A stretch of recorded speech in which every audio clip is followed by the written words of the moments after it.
You probably learned the story of Daniel and the lion's den as a simple children's lesson about prayer and faith. But what if I told you that the original story is actually about political sabotage, irreversible laws, and a king trapped by his own power?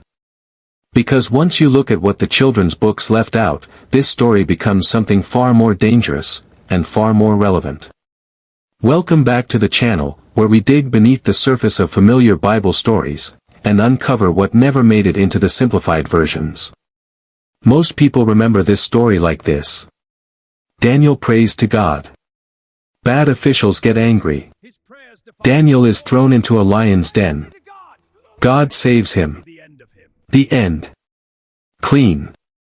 Simple. Safe for kids. But that version strips away the entire reason Daniel was targeted in the first place. Daniel wasn't just a faithful believer. He was a foreign exile rising to the top of a global empire.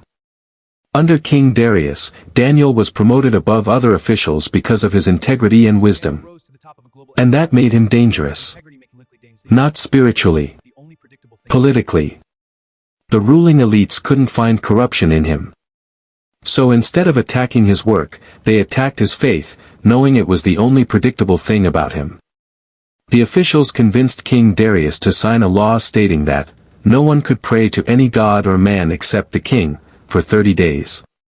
This wasn't about worshipping Darius. It was about exploiting a legal loophole. Under Persian law, once a decree was signed, even the king couldn't reverse it. And when Daniel kept praying, exactly as before, they had him. Here's a detail children's versions rarely emphasize. Darius liked Daniel. He tried all day to save him. He searched for a way out. But the law he signed had trapped them both. Daniel is thrown into the lion's den, and Darius says something haunting.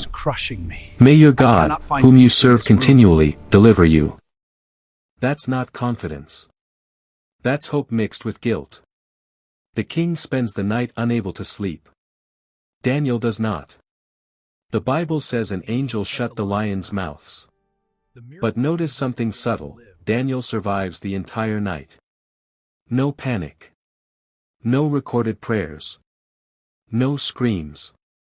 The miracle isn't just that Daniel lived, it's that God was already in control before the stone was sealed. At dawn, Daniel is lifted out, unharmed. Then comes the part most children's books skip. The men who accused Daniel, along with their families, are thrown into the den. And the lions attack before they reach the ground.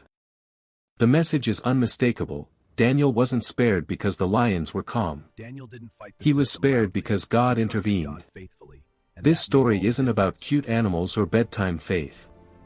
It's about faith under unjust law, integrity in corrupt systems, power that traps even kings, quiet obedience that refuses to compromise. Daniel didn't fight the system loudly. He trusted God faithfully. And that made all the difference.